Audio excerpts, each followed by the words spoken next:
Hello dear ಅಸ್ಪಿರೆಂಟ್ಸ್, ತಮ್ಮೆಲ್ಲರಿಗೂ ಮಾರ್ಗದರ್ಶಿ YouTube ಚಾನಲ್ಗೆ ಸ್ವಾಗತ. ನಾನು ನಿಮ್ಮೆಲ್ಲರ ರೇನಸ್ ಸರ್. ಸ್ನೇಹಿತರೆ, ಇಂದಿನ ತರಗತಿಯಲ್ಲಿ ನಾವು ಹ್ಯೂಮನ್ ನರ್ವಸ್ ಸಿಸ್ಟಮ್, ಮಾನವನ ನರ ವ್ಯವಸ್ಥೆ ಬಗ್ಗೆ ಏನಪ್ಪ ಅಂದ್ರೆ ಸವಿಸ್ತರವಾಗಿ ಅಧ್ಯಯನ ಮಾಡೋಣ. ಈ ಏನಪ್ಪ ಅಂದ್ರೆ ಟಾಪಿಕ್ ಇತ್ತೀಚೆಗೆ ಏನಪ್ಪ ಅಂದ್ರೆ ಎಕ್ಸಾಮಲ್ಲಿ ಬಹಳಷ್ಟೇ ಇಂಪಾರ್ಟೆಂಟ್ ಆಗಿರ್ತಕ್ಕಂಥ ಟಾಪಿಕ್ ಆಗಿರುತ್ತೆ. ಓಕೆ, ಹಾಗಾದ್ರೆ ನೋಡಿ ಏನಿದೆ ಮಾನವ ನರ ವ್ಯವಸ್ಥೆ ಅಥವಾ ಹ್ಯೂಮನ್ ನರ್ವಸ್ ಸಿಸ್ಟಮ್. ಓಕೆ, ಈ ಹ್ಯೂಮನ್ ನರ್ವಸ್ ಸಿಸ್ಟಮ್ ಅಲ್ಲಿ ಬಂದಾಗ ಮೂರು ರೀತಿಯ ಸಿಸ್ಟಮ್ ನಮ್ಮ ಬಾಡಿ ಏನಪ್ಪ ಅಂದ್ರೆ ಕಂಡು ಬರ್ತದೆ ಸ್ನೇಹಿತರೆ. ಸೊ ಮೊದಲನೇದಾಗಿ ನೀವು ನೋಡ್ಬೋದು ಇಲ್ಲಿ ಸೆಂಟ್ರಲ್ ನರ್ವಸ್ ಸಿಸ್ಟಮ್ ಅಂತಿದೆ. Okay, first one is a central nervous system, second one is peripheral nervous system, third one is automatic nervous system. Okay, ಕೇಂದ್ರೀಯ ನರ ವ್ಯವಸ್ಥೆ, ಪರದಿ ನರ ವ್ಯವಸ್ಥೆ, ಸ್ವಯಂ ಚಾಲಿತ ನರ ವ್ಯವಸ್ಥೆ ಅಂತಕ್ಕಂಥ ಮೂರು ವ್ಯವಸ್ಥೆಗಳೇನಪ್ಪ ಅಂದ್ರೆ ನಮ್ಮ ಮಾನವ ದೇಹದಲ್ಲಿ ಕಂಡುಬರ್ತವೆ ಸ್ನೇಹಿತರೆ. ಹಾಗಾದ್ರೆ ಇಂದಿನ ತರಗತಿಯಲ್ಲಿ ನಾವು ಮೇಜರ್ ಆಗಿರ್ತಕ್ಕಂಥ ಇದರಲ್ಲಿ ಮೆದುಳಿನ ಬಗ್ಗೆ ಏನಪ್ಪ ಅಂದ್ರೆ ಇಂಪಾರ್ಟೆಂಟ್ ಆಗಿರ್ತಕ್ಕಂಥ ಟಾಪಿಕ್ ಆಗಿರುತ್ತೆ. ಅದ್ರ ಮೇಲೆ ಏನಪ್ಪ ಅಂದ್ರೆ ನಾವು ಫೋಕಸ್ ಅನ್ನ ಮಾಡಿರ್ತೀವಿ. ಹಾಗಾದ್ರೆ ನೋಡಿ, ಇಲ್ಲಿ ಸೆಂಟ್ರಲ್ ನರ್ವಸ್ ಸಿಸ್ಟಮ್ ಅಂದಾಗ ಸ್ನೇಹಿತರೆ, this topic is mainly about brain. ಇದು ಏನಪ್ಪ ಅಂದ್ರೆ ಬ್ರೈನು ಮತ್ತು ಸ್ಪೈನಲ್ ಕಾರ್ಡ್, ಮೆದುಳು ಮತ್ತು ಮೆದುಳು ಬಳ್ಳಿ ಬಗ್ಗೆ ಏನಪ್ಪ ಅಂದ್ರೆ ಆಗಿರ್ತಕ್ಕಂಥ ಒಂದು ಟಾಪಿಕ್ ಅನ್ನ ಏನಪ್ಪ ಅಂದ್ರೆ CNS ಅಂತ ಕರೀತಾರೆ ಸ್ನೇಹಿತರೆ, ಅಥವಾ ಸೆಂಟ್ರಲ್ ನರ್ವಸ್ ಸಿಸ್ಟಮ್. ಆಮೇಲೆ ಸೆಕೆಂಡ್ ಏನಿದೆಲ್ಲ, ಇದು ನಮ್ಮ ಮಾನವನ ಮೆದುಳಿನಿಂದ ಏನಪ್ಪ ಅಂದ್ರು ಮಾನವನ ಮೆದುಳಿನಿಂದ 12 ಜೊತೆ ನರಗಳು ಹೋಗಿರ್ತಾವೆ. ಅದೇ ರೀತಿ ಮಾನವನ ಬೆನ್ನು ಮೂಳೆಯಿಂದ 31 ಜೊತೆ ನರಗಳು ಹೋಗಿರ್ತಾವೆ. ಅದ್ರ ಬಗ್ಗೆ ಏನಪ್ಪ ಅಂದ್ರೆ ಏನು ಅಧ್ಯಯನ ಇರುತ್ತೆ, ಅದನ್ನ ಪರದಿ ವ್ಯವಸ್ಥೆ ಅಥವಾ ಪೆರಿಫೆರಲ್ ನರ್ವಸ್ ಸಿಸ್ಟಮ್ ಅಂತ ಕರೀತಾರೆ ಸ್ನೇಹಿತರೆ. ಇಲ್ಲಿ 12 ಜೊತೆ ಏನಪ್ಪ ಅಂದ್ರು ನರಗಳ ಒಂದು ವ್ಯವಸ್ಥೆ ಇರುತ್ತೆ. ಅದ್ರ ಬಗ್ಗೆ ಅಧ್ಯಯನ ಮಾಡೋದಕ್ಕೆ ಏನಂತಾರೆ PNS ಅಂತ ಕರೀತಾರೆ. ಆಮೇಲೆ ಇನ್ನೊಂದಿದೆ ಆಟೋಮೆಟಿಕ್ ನರ್ವಸ್ ಸಿಸ್ಟಮ್, ANS ಅಂತಿದೆ. ಓಕೆ, ಇದು ಸ್ವಯಂ ಚಾಲಿತವಾಗಿರ್ತಕ್ಕಂಥ ಏನಪ್ಪ ಅಂದ್ರೆ ಒಂದು ನರ್ವಸ್ ಸಿಸ್ಟಮ್ ಇದೆ. ಇದು ಯಾವ್ದಕ್ಕೆ ಕನೆಕ್ಟ್ ಮಾಡುತ್ತೆ ಅಪ್ಪ ಅಂದ್ರೆ ಸ್ಪೈನಲ್ ಕಾರ್ಡಿಗೆ ಕನೆಕ್ಟ್ ಮಾಡುತ್ತೆ ಸ್ನೇಹಿತರೆ. ಈ ರೀತಿ ಮೂರು ರೀತಿಯ ವ್ಯವಸ್ಥೆಗಳು ನಮ್ಮ ದೇಹದಲ್ಲಿ ಕಂಡುಬರುತ್ತೆ. ಹಾಗಾದ್ರೆ ಇವಾಗ ಏನಪ್ಪ ಅಂದ್ರೆ ನಾವು ಫಸ್ಟ್ ಟಾಪಿಕ್ ಆಗಿರ್ತಕ್ಕಂಥ ಮೇನ್ ನಮ್ಮ ಟಾಪಿಕ್ ಆಗಿರ್ತಕ್ಕಂಥ ಸೆಂಟ್ರಲ್ ನರ್ವಸ್ ಸಿಸ್ಟಮ್ ಅಲ್ಲಿ ಬರ್ತಕ್ಕಂಥ ಮೆದುಳು ಅಥವಾ ಬ್ರೈನ್ ಬಗ್ಗೆ ಏನಪ್ಪ ಅಂದ್ರೆ ಸವಿಸ್ತಾರವಾಗಿ ನಾವು ಅಧ್ಯಯನ ಮಾಡೋಣ.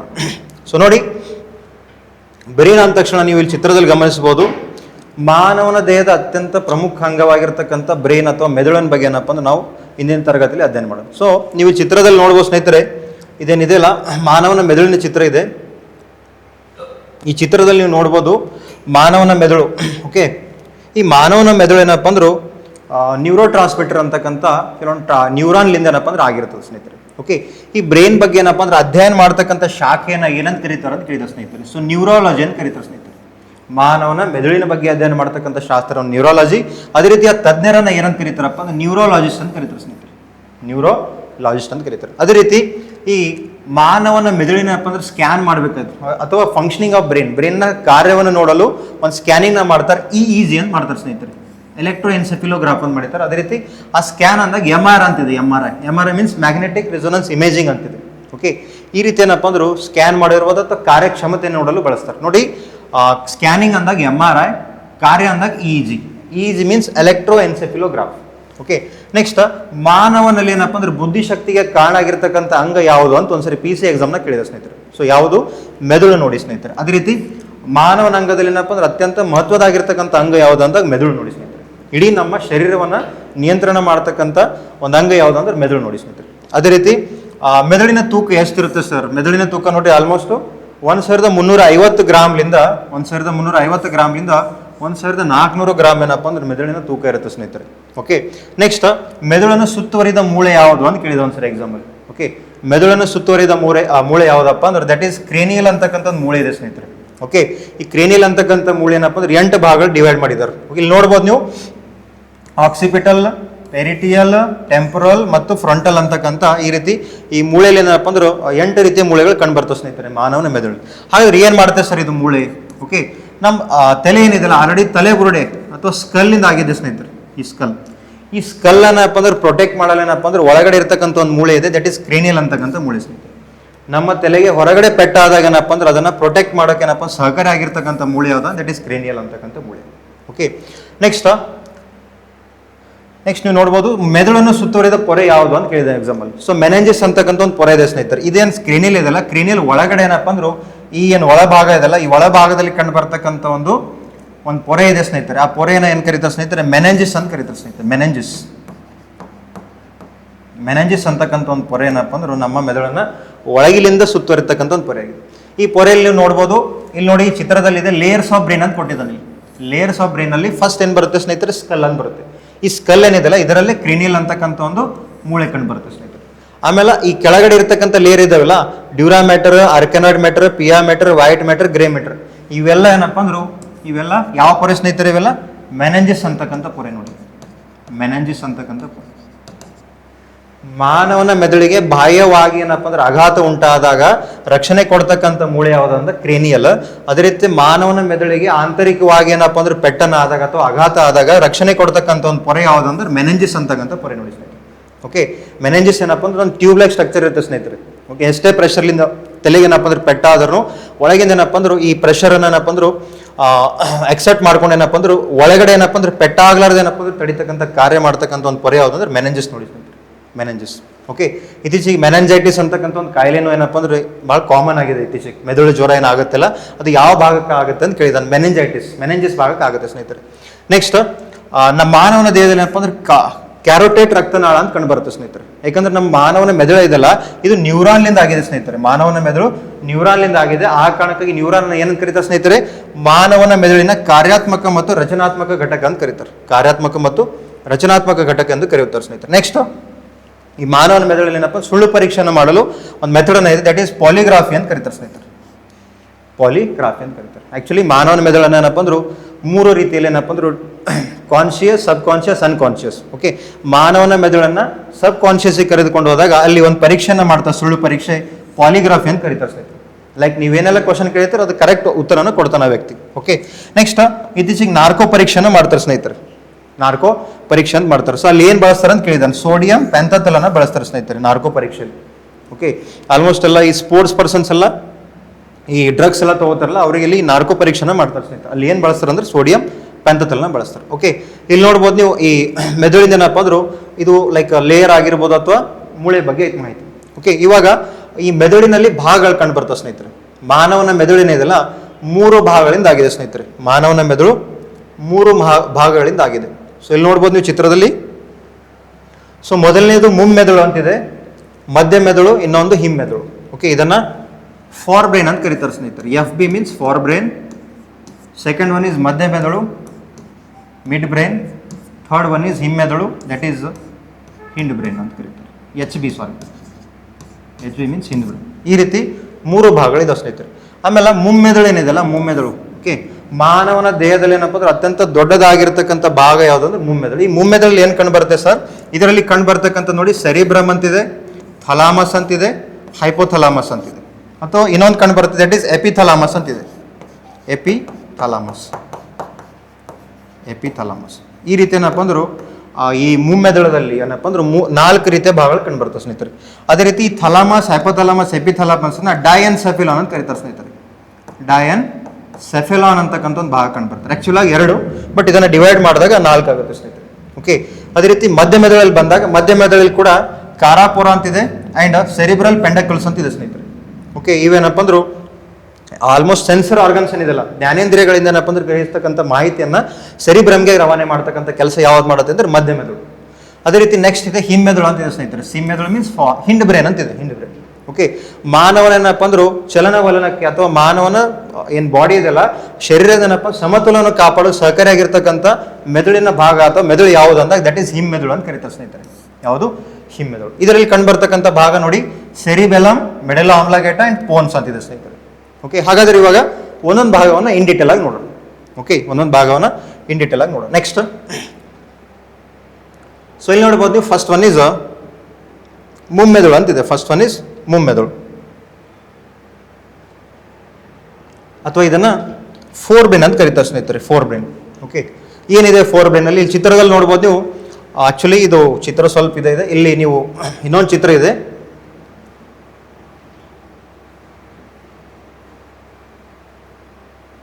ಈ ಚಿತ್ರದಲ್ಲಿ ಗಮನಿಸಬಹುದು ನೀವು. ಇದು ಫ್ರಂಟಲ್ ಮತ್ತು ಪೆರಿಟಲ್ ಲೋಬ್ ಇದೆಲ್ಲ. ಇಲ್ಲಿ ಏನಪ್ಪ ಅಂದ್ರೆ ಇದು ಕಂಡು ಬರ್ತಕ್ಕಂಥ ಭಾಗ ಏನಿದೆಲ್ಲ, so this is a forebrain. ಇದೇನು ಭಾಗ ಇದೆಲ್ಲ ಇದು ಫೋರ್ ಬ್ರೈನ್ ಅಂತ ಇದೆ ಸ್ನೇಹಿತರೆ. ಮುಮ್ಮೆದುಳು, ಈ ಭಾಗವನ್ನು ಮುಮ್ಮೆದುಳು ಅಂತ ಕರೀತಾರೆ ಸ್ನೇಹಿತರೆ. ಆಮೇಲೆ ಇದೇನು ಬ್ರೈನ್ ಇದೆಲ್ಲ, ಈ ಭಾಗವನ್ನು ಏನಪ್ಪ ಅಂದ್ರು ಹಿಂಡ್ ಬ್ರೈನ್ ಅಂತ ಕರೀತಾರೆ. ಆಮೇಲೆ ಈ ಭಾಗವನ್ನು ಏನು ಕರೀತಾರೆ ಸ್ನೇಹಿತರೆ? ಮಧ್ಯ ಮೆದುಳು ಅಂತ ಕರೀತಾರೆ. ಮಧ್ಯ ಮೆದುಳು ಅಂತ. ಇಲ್ಲಿ ಏನಪ್ಪ ಅಂದ್ರೆ ಬ್ರೈನ್ ಸ್ಟೆಮ್ ಅಂತ ಬರುತ್ತೆ ಸ್ನೇಹಿತರೆ. ಬ್ರೈನ್ ಸ್ಟೆಮ್ ಇಲ್ಲೇ ಮೆಡಲ್ ಆಮ್ಲಗೇಟ ಇರುತ್ತೆ. ಈ ರೀತಿ ಏನಪ್ಪ ಅಂದ್ರೆ ಈ ಭಾಗವನ್ನ ಮುಮ್ಮೆದುಳು, ಈ ಭಾಗವನ್ನು ಹಿಮ್ಮೆದುಳು, ಈ ಭಾಗವನ್ನು ಮಧ್ಯ ಮೆದುಳು ಅಂತ ಕರೀತಾರೆ ಸ್ನೇಹಿತರೆ. ಮಧ್ಯ ಮೆದುಳು ಅಂತ ಕರೀತಾರೆ. ಈ ಮಧ್ಯ ಮೆದುಳಲ್ಲಿ ಏನಪ್ಪ ಅಂದ್ರು ಏನು ಕಂಡು ಬರುತ್ತೆಪ್ಪ ಅಂದ್ರೆ ಮಧ್ಯ ಮೆದುಳಲ್ಲಿ ಕಾರಾಪುರ ಅಂತ ಕಂಡು ಬರುತ್ತೆ. ಕಾರಾಪುರ ಅಂಡ್ ಪೆಂಡಕಲ್ಸ್ ಅಂತ ಬರುತ್ತೆ. ಆಮೇಲೆ ಇಲ್ಲಿ ಹಿಂದಿನ ಭಾಗದಲ್ಲಿ ಬಂದಾಗ ಸೆರಿ ಬೆಲಮ್ ಅಂತ ಕಂಡು ಬರುತ್ತೆ. ಓಕೆ, ಈ ರೀತಿ ಏನಪ್ಪ ಅಂದ್ರು ಮಾನವನಲ್ಲಿ ಏನಪ್ಪ ಅಂದ್ರೆ 3 ಭಾಗಗಳು ಕಂಡುಬರ್ತವೆ. ಸೊ ಮೊದಲನೇದು ಮುಮ್ಮೆದುಳನ್ನು ಅಧ್ಯಯನ ಮಾಡೋಣ ಸ್ನೇಹಿತರೆ. ನೋಡಿ, ಆಲ್ರೆಡಿ ನಾನು ಹೇಳಿದ್ದೇನೆ, ಮುಮ್ಮೆದುಳಲ್ಲಿ ಬಂದಾಗ ಅತ್ಯಂತ ಇಂಪಾರ್ಟೆಂಟ್ ಆಗಿರ್ತಕ್ಕಂಥ ಭಾಗ ಯಾವುದು ಅಂದಾಗ ಸೆರಿಬ್ರಮ್ ಅಂತಿದೆ, ಸೆರಿಬ್ರಮ್. ಸೊ ಈ ಸೆರಿಬ್ರಮ್ಮನ್ನ ಏನಂತ ಕರೀತಾರೆ ಸರ್ ಅಂದ್ರೆ ಮಹಾಮಸ್ತಿಷ್ಕ ಅಂತ ಕರೀತಾರೆ. ಇನ್ನೊಂದು ಹೆಸರು ಏನು ಅಂತ ಕೇಳಿದೆ ಎಕ್ಸಾಮ್ ಅಲ್ಲಿ. ನೋಡಿ, ಈ ಸೆರಿಬ್ರಮ್ನ ಮತ್ತೊಂದು ಹೆಸರು ಯಾವುದು ಅಂದಾಗ ಮಹಾಮಸ್ತಿಷ್ಕ ಅಂತ ಕರೀತಾರೆ. ಇದನ್ನು ಮಹಾಮಸ್ತಿಷ್ಕ ಅಂತ ಕರೀತಾರೆ ಸ್ನೇಹಿತರೆ. ಇದನ್ನು ಮಹಾಮಸ್ತಿಷ್ಕ ಏನ್ ಕಾರ್ಯ ಮಾಡುತ್ತೆ ಸರ್ ಮಹಾಮಸ್ತಿಷ್ಕ? ನೋಡಿ, ಮಾನವನದೇನು ಮೆಮೊರಿ ಇದೆಲ್ಲ, ಜ್ಞಾಪಕ ಶಕ್ತಿ ಇಲ್ಲ, ಅದಕ್ಕೆ ಕಾರಣ ಆಗಿರ್ತಕ್ಕಂಥ ಮಾನವನ ಮೆದುಳಿನ ಭಾಗ ಯಾವುದು ಅಂದಾಗ ದಟ್ ಈಸ್ ಸೆರಿಬ್ರಮ್. ನೋಡಿ, ಸೆರಿಬ್ರಮ್ ಏನಪ್ಪ ಅಂದ್ರು ಭಾಗ. ಅದೇ ರೀತಿ ಮೆದುಳಿನ ಅತ್ಯಂತ ದೊಡ್ಡ ಭಾಗ ಯಾವುದು ಅಂದಾಗ ದಟ್ ಈಸ್ ಸೆರಿಬ್ರಮ್. ಎಷ್ಟು ಪರ್ಸೆಂಟ್ ಇರುತ್ತೆ? ಆಲ್ಮೋಸ್ಟ್ 66% ಏನಪ್ಪ ಅಂದ್ರೆ ಮಾನವನ ಮೆದುಳಿ ಅದರಿಂದ ಆವೃತ್ತಾಗಿದೆ. ಯಾವ ಭಾಗದಿಂದ? ದಟ್ ಈಸ್ ಮಹಾಮಸ್ತಿಷ್ಕ ಅಥವಾ ಸೆರಿಬ್ರಮ್. ಓಕೆ, ನಾನು ಈಗಾಗಲೇ ಹೇಳಿದ್ದೀನಿ ಏನು ಕಾರ್ಯ ಮಾಡುತ್ತಪ್ಪ ಅಂದ್ರು ಇದು ಬುದ್ಧಿಶಕ್ತಿ, ಜ್ಞಾಪಕ ಶಕ್ತಿಗೆ ಏನಪ್ಪ ಅಂದ್ರು ಅಥವಾ ನಮ್ಮ ಮಾನವ ದೇಹದಲ್ಲಿ ಚಟುವಟಿಕೆಗಳಿಗೆ ಕಾರಣ ಆಗಿರ್ತಕ್ಕಂಥ ಭಾಗ ಯಾವುದು ಅಂದಾಗ ಸೆರಿಬ್ರಮ್. ನೋಡಿ, ಜ್ಞಾಪಕ ಶಕ್ತಿ ಕೇಂದ್ರ ಆಗಿರ್ಬೋದು, ಪ್ರಜ್ಞೆ ಕೇಂದ್ರ ಆಗಿರ್ಬೋದು, ಮಾನಸಿಕ ಚಟುವಟಿಕೆ ಆಗಿರ್ಬೋದು, ಅದೇ ರೀತಿ ಲಾಜಿಕಲ್ ಥಿಂಕಿಂಗ್ ಏನು ಮಾಡ್ತಿಲ್ಲ ನಾವೆಲ್ಲ, ಅವೆಲ್ಲ ಲಾಜಿಕಲ್ ಥಿಂಕಿಂಗ್ ಎಲ್ಲಿಂದ ಹೊರಗೆ ಬರ್ತಾವೆ ಸರ್ ಅಂದಾಗ ಅಥವಾ ಎಲ್ಲದನ್ನ ಎಕ್ಸಿಕ್ಯೂಟ್ ಆಗುತ್ತೆ ಅಂದಾಗ ದಟ್ ಈಸ್ ಇನ್ ಸೆರಿಬ್ರಮ್ ಓನ್ಲಿ. ನೋಡ್ಬೋದು ಇಲ್ಲಿ ತಾರ್ಕಿಕ ವಿವೇಚನೆ, ಆಲೋಚನೆಗಳೆಲ್ಲ ಥಾಟ್ಸ್ ಎಲ್ಲ ನಾವು ಎಕ್ಸ್ಪ್ರೆಸ್ ಮಾಡಿದ್ವಿ, ಥಾಟ್ಸ್ ಎಲ್ಲ ಬರ್ತಿಲ್ಲ, ಅದಕ್ಕೆ ಕಾರಣ ಆಗಿರ್ತಕ್ಕಂಥ ಭಾಗ ಯಾವುದು? ಸೆರಿಬ್ರಮ್. ನೋಡಿ, ಯಾಕೆ ಸರ್ ಇಲ್ಲೇ ಆಗುತ್ತಪ್ಪ ಅಂದ್ರೆ ಇಲ್ಲಿ ಏನಪ್ಪ ಅಂದ್ರೆ ಮೇನ್ ನಮ್ದು ಏನು ಮೆಮೊರಿ ಇದೆಲ್ಲ, ಎಲ್ಲ ಮೆಮೊರಿ ಇಲ್ಲೇ ಇರುತ್ತೆ ಸ್ನೇಹಿತರೆ. ಆಲ್ಮೋಸ್ಟ್ ಎಲ್ಲ ಮೆಮೊರಿ ಇಲ್ಲೇ ಇರುತ್ತೆ. ಅದೇ ರೀತಿ ಮಾನವನ ಮೆದುಳಿನ ಯಾವ ಒಂದು ಭಾಗಕ್ಕೆ ಪೆಟ್ಟಾದಾಗ ಮೆಮೊರಿ ಲಾಸ್ ಆಗುತ್ತೆ ಅಂತ ಕೇಳಿದ ಎಕ್ಸಾಂಪಲ್, ದಟ್ ಈಸ್ ಸೆರಿಬ್ರಮ್ ನೋಡಿ, ಅಥವಾ ಮಹಾಮಸ್ತಿಷ್ಕ. ಇಲ್ಲಿ ಏನಾಗುತ್ತೆ ಸ್ನೇಹಿತರೆ, ಈ ಭಾಗಕ್ಕೆ ಮಾನವನ ಮೆದುಳಿಗೆ ಪೆಟ್ಟಾದಾಗ ಯಾವ ಒಂದು ಭಾಗ ಏನಪ್ಪ ಅಂದ್ರೆ ಮೆಮೊರಿ ಲಾಸ್ ಆಗುತ್ತೆ ಅಂತ ಕೇಳಿದಾಗ ಅಥವಾ ನೆನಪಿನ ಶಕ್ತಿ ಹೋಗುತ್ತೆ ಅಥವಾ ಕಳೆದುಕೊಳ್ಳುತ್ತಾನೆ ಅಂದಾಗ ದಟ್ ಈಸ್ ಸೆರಿಬ್ರಮ್. ಓಕೆ, ಸೊ ಅದೇ ರೀತಿ ಇಲ್ಲಿ ಪೆಟ್ಟಾದಾಗ ಒಂದು ಸ್ಕ್ಯಾನಿಂಗ್ ಅನ್ನ ಮಾಡ್ತಾರೆ ಸ್ನೇಹಿತರೆ. ಪರ್ಟಿಕ್ಯುಲರ್ ಆಗಿ ಬಂದಾಗ ಸೆರಿಬ್ರಮ್ಗೆ ಏನಪ್ಪ ಅಂದ್ರೆ ಪೆಟ್ಟಾಗದು MRI ಅಂತ ಮಾಡ್ತಾರೆ ಸ್ನೇಹಿತರೆ. That is MRI is nothing but magnetic ರಿಸೊನೆನ್ಸ್ imaging ಅಂತಿದೆ ಸ್ನೇಹಿತರೆ. ಇಲ್ಲಿ ಏನಪ್ಪ ಅಂದ್ರೆ ಸ್ಕ್ಯಾನಿಂಗ್ ಮಾಡೋದ್ರ ಮೂಲಕ ಎಲ್ಲಿ ಏನಪ್ಪ ಅಂದ್ರೆ ಪೆಟ್ಟಾಗಿದೆ ಅಂತಕ್ಕಂಥ ಒಂದು ಚಿತ್ರಣವನ್ನು ನೋಡ್ಬೋದು. That is MRI. ನೆಕ್ಸ್ಟ್ ನಾನು ಆಲ್ರೆಡಿ ಹೇಳಿದ್ದೀನಿ, ಈ ಇದರಲ್ಲಿ ಇನ್ನೊಂದು ಎರಡನೇ ಭಾಗ ದಟ್ ಈಸ್ ಡಯಾನ್ಸೆಫಿನಲ್ ಅಂತಿದೆ. ಈ ಡಯಾನ್ಸೆಫಿನಲ್ಲೇ ಬರ್ತಕ್ಕಂಥದ್ದು ಯಾವುದಪ್ಪ ಅಂದ್ರೆ ಥಲಾಮಸ್, ಹೈಪೋಥಲಾಮಸ್, ಎಪಿಥಲಾಮಸ್ ಅಂತಿದೆ. ಓಕೆ, ಸೊ ಇಲ್ಲಿ ನೋಡ್ಬೋದು ನೀವು, ಇಲ್ಲಿ ಥಲಾಮಸ್ ಅಂತಿದೆ. ಇನ್ನೊಂದು ಏನಪ್ಪ ಅಂದ್ರೆ ಥಲಾಮಸ್ ಅಂತ ಕಂಡು ಬರುತ್ತೆ ಸ್ನೇಹಿತರೆ. ಥಲಾಮಸ್ ಏನ್ ಮಾಡುತ್ತೆ ಸರ್? ಥಲಾಮಸ್ ನೋಡಿ, ಥಲಾಮಸ್ ಏನ್ ಮಾಡುತ್ತೆ ಸ್ನೇಹಿತರೆ, ಮಾನವನ ದೇಹದ ಹೊರಗಿರ್ತಕ್ಕಂಥ ಹೊರಗಡೆಯಿಂದ ಏನಪ್ಪ ಅಂದ್ರೆ ಉಷ್ಣಾಂಶವನ್ನ ನಿಯಂತ್ರಣ ಮಾಡುತ್ತೆ ಮಾನವ ದೇಹ. That is thalamus. ಓಕೆ, ಅದೇ ರೀತಿ ಹೈಪೋಥಲಾಮಸ್ ಏನಿದೆಲ್ಲ, ಹೈಪೋಥಲಾಮಸ್, ಇದು ಹೈಪೋಥಲಾಮಸ್ ಏನ್ ಮಾಡುತ್ತೆ ಸ್ನೇಹಿತರೆ, ಇದು ಕೂಡ ಮಾನವ ದೇಹದಲ್ಲಿ ಉಷ್ಣವತೆಯನ್ನ ನಿಯಂತ್ರಣ ಮಾಡುತ್ತೆ, ಬಟ್ ಒಳಗಿಂದ.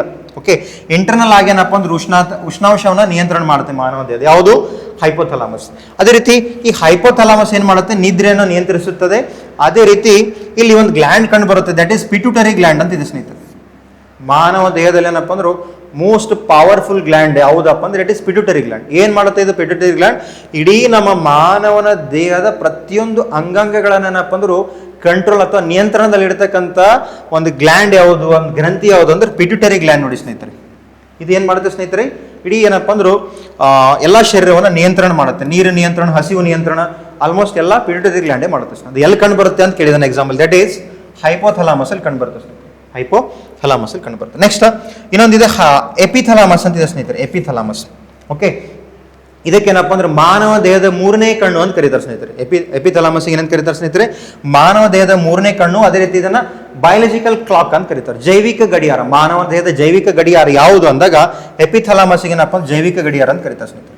ಒಂದೊಂದ್ಸಾರಿ ನೀವು ಅಲಾರಾಮ್ ಇಡಬೇಕಾಗಿಲ್ಲ ಸ್ನೇಹಿತರೆ, ಆಟೋಮೆಟಿಕ್ ಆಗಿ ನೀವು ಏನಪ್ಪ ಅಂದ್ರು ಯಾವುದೊಂದು ಟೈಮಿಗೆ ಎದ್ದೇಳ್ಬೇಕು ಅನ್ಕೋತೀರಿ, ಆ ಟೈಮಿಗೆ ಆಟೋಮೆಟಿಕ್ ಆಗಿ ಎದ್ದೇಳ್ತೀರಿ. ಅದಕ್ಕೆ ಕಾರಣ ಇಲ್ಲಿ ಎಪಿಥಲಾಮಸ್ ಅಲ್ಲಿ ಕಂಡು ಬರ್ತಕ್ಕಂಥ ಒಂದು ಗ್ಲ್ಯಾಂಡ್ ಇದೆ, ಇಟ್ ಇಸ್ ಪಿನಿಯಲ್ ಗ್ಲ್ಯಾಂಡ್ ಅಂತಿದೆ. ಯಾವ ಗ್ಲ್ಯಾಂಡ್ ಸ್ನೇಹಿತರೆ? ಪಿನಿಯಲ್ ಅಂತಕ್ಕಂಥ ಒಂದು ಗ್ರಂಥಿ ಕಂಡು ಬರುತ್ತೆ. ಈ ಗ್ರಂಥಿ ಏನ್ ಮಾಡುತ್ತೆ ಸ್ನೇಹಿತರೆ, ಮಾನವನಿಗೆ ಏನಪ್ಪ ಅಂದ್ರೆ ಆ ಭಾಗದಲ್ಲಿ ಏನಪ್ಪ ಅಂದ್ರೆ ಈಗ ಎಚ್ಚರಿಕೆ ಆಗ್ತಕ್ಕಂಥ ಒಂದು ಎಚ್ಚರಿಕೆ ಗಂಟೆಯನ್ನು ಕೊಡ್ತಕ್ಕಂಥ ಒಂದು ಕಾರ್ಯ ಮಾಡುತ್ತೆ. ದಟ್ ಈಸ್ ಯಾವುದು? ಪಿನಿಯಲ್ ಗ್ಲ್ಯಾಂಡ್ ಅಂತಿದೆ. ಓಕೆ, ಸೊ ಇದು ಏನಪ್ಪ ಅಂದ್ರೆ ಫೋರ್ ಬ್ರೈನ್ ಬಗ್ಗೆ ಮಾಹಿತಿ ಸ್ನೇಹಿತರೆ. This is all about four brain. Next ಎರಡನೇ ಭಾಗ ನೋಡಿ ಏನಿದೆ, ಎರಡನೇ ಭಾಗ ಮಧ್ಯ ಮೆದುಳು ಅಂತಿದೆ, ಅಥವಾ ಇದನ್ನ ಮಿಡ್ ಬ್ರೈನ್ ಅಂತ ಕರೀತಾರೆ ಸ್ನೇಹಿತರೆ. ಇದನ್ನ ಮಿಡ್ ಬ್ರೈನ್ ಅಂತ ಕರೀತಾರೆ. ಮಿಡ್ ಬ್ರೈನ್ ಏನ್ ಮಾಡುತ್ತೆ ಸರ್ ಇದು ಮಿಡ್ ಬ್ರೈನ್ ಅಥವಾ ಮಧ್ಯ ಮೆದುಳು? ಸೊ ನೋಡಿ, ಸಿಂಪಲ್ ಇದೆ. ಮಿಡ್ ಬ್ರೈನ್ ಅಷ್ಟೇನೆಲ್ಲ ಲೈಕ್ ಕಾಂಪ್ಲಿಕೇಟೆಡ್ ಆಗಿ ವರ್ಕ್ ಮಾಡಲ್ಲ, ಸಿಂಪಲ್ ಆಗಿ ಕಾರ್ಯ ಇದೆ ಇದು.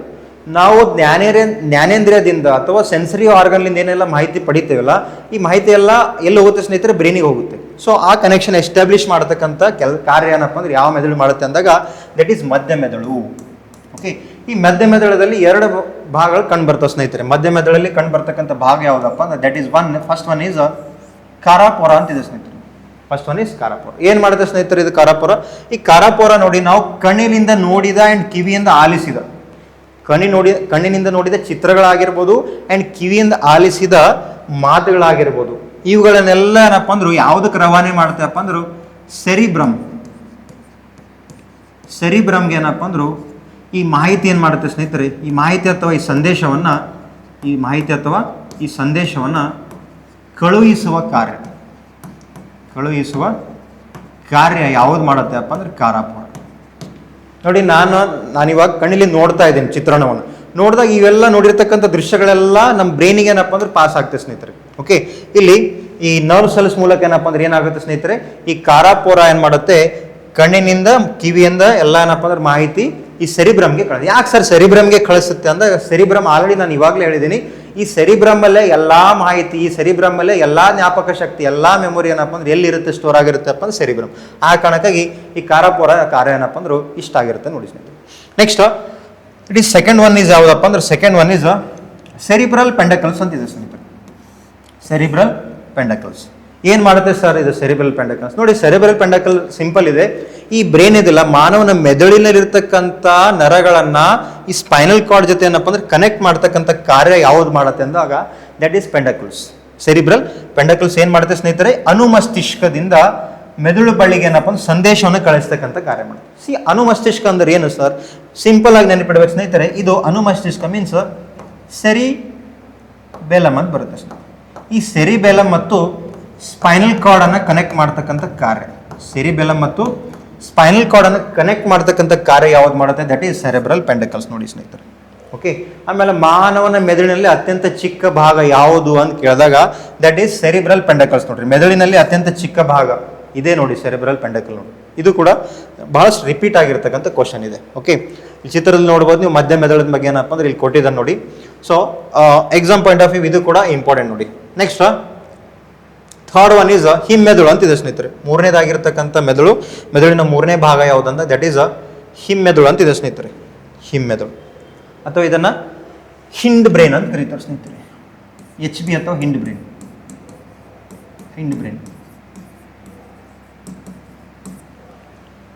ಏನ್ ಮಾಡುತ್ತೆ ಸರ್? ನೋಡಿ ಇಲ್ಲಿ ಕೂಡ ಮೂರು ಭಾಗಗಳು ಕಂಡು ಬರುತ್ತೆ ಸ್ನೇಹಿತರೆ. ಮಾನವನ ಹಿಮ್ಮೆದುಳಲ್ಲಿ ಕೂಡ ಮೂರು ಭಾಗಗಳು ಕಂಡು ಬರುತ್ತದೆ. ದಟ್ ಈಸ್ ಪೋನ್ಸ್, ಸೆರಿಬೆಲಮ್ ಅಂಡ್ ಮೆಡುಲಾ ಆಮ್ಲಘಟ್ಟ ಅಂತಕ್ಕಂಥ ಮೂರು ಭಾಗಗಳು ಕಂಡು ಬರ್ತವೆ ಸ್ನೇಹಿತರೆ. ಹಾಗಾದ್ರೆ ನೋಡಿ ಒಂದೊಂದಾಗಿ ನೋಡೋಣ. ಏನ್ ಮಾಡುತ್ತೆ ಸರ್ ಪೋನ್ಸ್ ಏನ್ ಮಾಡುತ್ತೆ? ಓಕೆ, ಸೊ ಹಿಮ್ಮೆದುಳು ಅಂದಾಗ ಫುಲ್ ಇದೇನು ಚಿತ್ರದಲ್ಲಿ ನೋಡ್ಬೋದು ನೀವು ಸ್ನೇಹಿತರೆ.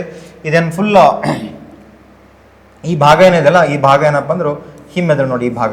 ಓಕೆ, ಇಲ್ಲಿ ಏನಪ್ಪ ಅಂದ್ರು ಪೋನ್ಸ್ ಅಂತ ಕಂಡು ಬರುತ್ತೆ ಸ್ನೇಹಿತರೆ. ಓಕೆ, ಪೋನ್ಸ್ ಆಗಿರ್ಬೋದು. ಇಲ್ಲಿ ನೋಡಿ ಈ ಚಿತ್ರದಲ್ಲಿ ಪೋನ್ಸ್ ಅಂತಿದೆ.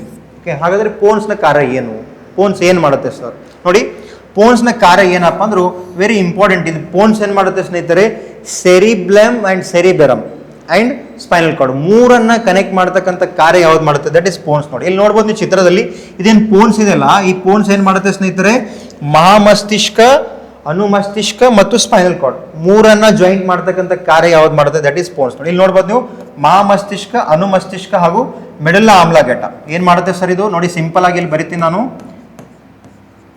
ಸೆರಿಬ್ರಮ್ ಪ್ಲಸ್ ಸೆರಿಬೆಲಮ್ ಪ್ಲಸ್ ಸ್ಪೈನಲ್ ಕಾರ್ಡ್ ಮೂರನ್ನ ಏನಪ್ಪ ಅಂದ್ರು ಜೋಡಣೆ ಮಾಡ್ತಕ್ಕಂಥ ಅಥವಾ ಮೂರು ಜೊತೆ ಏನಪ್ಪ ಸಂಪರ್ಕವನ್ನ ಮಾಡ್ತಕ್ಕಂಥ ಮಾನವನ ಮೆದುಳಿನ ಏಕೈಕ ಭಾಗ ಯಾವುದು ಅಂದಾಗ ದಟ್ ಈಸ್ ಸ್ಪೈನಲ್ ಕಾರ್ಡ್ ನೋಡಿ. ಅದೇ ರೀತಿ ಏನ್ ಮಾಡುತ್ತೆ ಸರ್ ಇದು ಪೋನ್ಸ್ ಏನ್ ಮಾಡುತ್ತೆ ಸಾರಿ ಪೋನ್ಸ್. ಓಕೆ, ಪೋನ್ಸ್ ಏನ್ ಮಾಡುತ್ತೆ ಸ್ನೇಹಿತರೆ, ಇದು ನಮ್ಮ ಮಾನವನ ಮುಖದ ಹಾವಭಾವ ಆಗಿರ್ಬೋದು ನೋಡಿ. ಯಾರೇ ಒಬ್ಬ ವ್ಯಕ್ತಿ ಬಂದಾಗ ಅವನಿಗೆ ನೋಡಿದ ತಕ್ಷಣ ನಮ್ಮ ಹಾವಭಾವ ಚೇಂಜ್ ಮಾಡೋದು, ಮುಖದ ಎಕ್ಸ್ಪ್ರೆಷನ್, ಫೇಸಿಯಲ್ ಎಕ್ಸ್ಪ್ರೆಷನ್ ಆಗಿರ್ಬೋದು. ಅದೇ ರೀತಿ ನಮ್ಮ ಕಣ್ಣಿನ ಏನಪ್ಪ ಅಂದ್ರು ಚಲನೆ ಆಗಿರ್ಬೋದು. ಅದು ಕೂಡ ಏನಪ್ಪ ಅಂದ್ರು ನಾವು ಪೋನ್ಸ್ ಮೂಲಕನೇ ರಿಪ್ರೆಸೆಂಟ್ ಮಾಡ್ತೀವಿ ಸ್ನೇಹಿತರೆ. ಓಕೆ, ನಿದ್ರೆ ಚಕ್ರ, ಕಣ್ಣಿನ ಚಲನೆ, ಅದೇ ರೀತಿ ಮುಖದ ಹಾವಭಾವ, ಅದೇ ರೀತಿ ಉಸಿರಾಟ, ಇವೆಲ್ಲ ಏನಪ್ಪ ಅಂದ್ರೆ ನಿಯಂತ್ರಣ ಏನ್ ಮಾಡುತ್ತಪ್ಪ ಅಂದ್ರೆ ಪೋನ್ಸ್ ನೋಡಿ ಸ್ನೇಹಿತರೆ.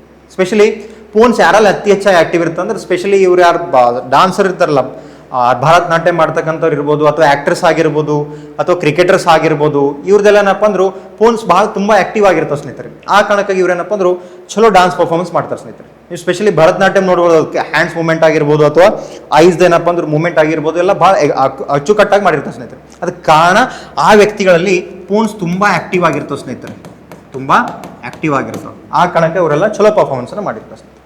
Okay, so this is all about pons. Next second one is ನೀವು ನೋಡ್ಬೋದು, very important, exam point of view very important, that is ಅನುಮಸ್ತಿಷ್ಕ ಅಂತಿದೆ, ಅಥವಾ ಇದನ್ನು ಸೆರಿಬೆಲಮ್ ಅಂತ ಕರೀತಾರೆ ಸ್ನೇಹಿತರೆ. ಓಕೆ, ಮಾನವನ ಮೆದುಳಿನ ಏನಪ್ಪ ಅಂದ್ರೆ ಎರಡನೇ ಅತ್ಯಂತ ಇಂಪಾರ್ಟೆಂಟ್ ಆಗಿರ್ತಕ್ಕಂಥದ್ದು ಯಾವುದಪ್ಪ ಅಂತ ದಟ್ ಈಸ್ ಅನುಮಸ್ತಿಷ್ಕ ಅಂತಿದೆ. ಎಲ್ಲಿ? ಮಾನವನ ಹಿಮ್ಮೆದುಳಲ್ಲಿ ಕಂಡು ಬರ್ತಕ್ಕಂಥ ಸೆರಿಬೆಲಮ್.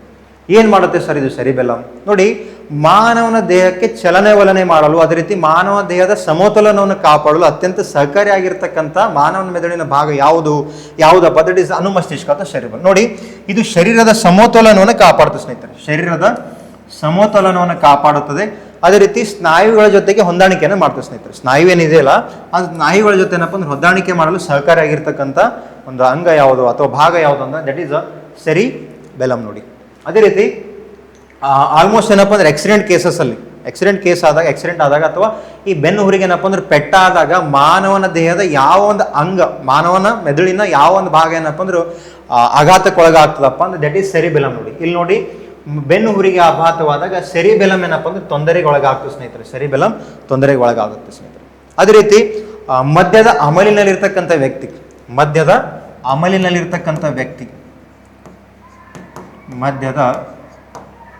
ಅಮಲಿನಲ್ಲಿರುವ ವ್ಯಕ್ತಿ ತನ್ನ ಬಾಡಿ ಕಂಟ್ರೋಲ್ನ ಕಳ್ಕೊತಾನೆ, ಶರೀರದ ನಿಯಂತ್ರಣ ಕಳ್ಕೊತಾನೆ ಸ್ನೇಹಿತರೆ. ಅದಕ್ಕೆ ಕಾರಣ ಏನಪ್ಪ ಅಂದ್ರೆ ಇಲ್ಲಿ ನಮ್ಮ ಸೆರಿಬೆಲಮ್ ಏನಾಗುತ್ತೆ ಸ್ನೇಹಿತರೆ, ಇನ್ಆಕ್ಟಿವ್ ಆಗಿ ಕಾರ್ಯ ಮಾಡುತ್ತೆ. ಆ ಕಾರಣಕ್ಕಾಗಿ ಮಧ್ಯದ ಅಮಲಿರ್ತಕ್ಕಂಥ ವ್ಯಕ್ತಿಗೆ ಏನಪ್ಪ ಅಂದ್ರು ಯಾವ ಒಂದು ಹಾದಿಲಿಂದ ಏನಪ್ಪ ಅಂದ್ರು ತನ್ನ ಮನೆಗೆ ಹೋಗ್ಬೇಕಂತಕ್ಕಂಥದ್ದೇ ಗೊತ್ತಾಗಲ್ಲ. Okay, so this is a cerebellum. ನೋಡಿ ಸ್ನೇಹಿತರೆ, ಸೆರಿಬೆಲಮ್. ನೆಕ್ಸ್ಟ್ ಇಲ್ಲಿ ಇನ್ನೊಂದು ಮೂರನೇ ಭಾಗ ಇದೆ. ಇಲ್ಲಿ ಈ ಹಿಂಡ್ ಬ್ರೈನಲ್ಲಿ, ಹಿಮ್ಮೆದುಳಲ್ಲಿ ಮೆಡುಲಾ ಆಮ್ಲಘಟ ಅಂತ ಬರುತ್ತೆ ಸ್ನೇಹಿತರೆ. ಮೆಡುಲಾ ಆಮ್ಲಘಟ ಬಹಳ ದೊಡ್ಡ ಪ್ರಮಾಣದಲ್ಲಿ ಏನಪ್ಪ ಅಂದ್ರು ನಮ್ಮನ್ನು ಹೆಲ್ಪ್ ಮಾಡ್ತಾ ಇರುತ್ತೆ ಸ್ನೇಹಿತರೆ. ಈ ಮಾನವನ ದೇಹದ ಏನಪ್ಪ ಅಂದ್ರು ಇದು ಚಯಾಪಚಯ ಕ್ರಿಯೆ ನಡೆಯುತ್ತಲ್ಲ, ಇಟ್ ಮೀನ್ಸ್ ನಾವೆಲ್ಲ ಆಹಾರನ ಸೇವನೆ ಮಾಡಿದಾಗ ಈ ಎಲ್ಲ ಆಹಾರ ಏನಾಗುತ್ತೆ ಸ್ನೇಹಿತರೆ, ಕೆಮಿಕಲ್ ಸಬ್ಸ್ಟೆನ್ಸ್ ಆಗಿ ಕನ್ವರ್ಟ್ ಆಗುತ್ತೆ.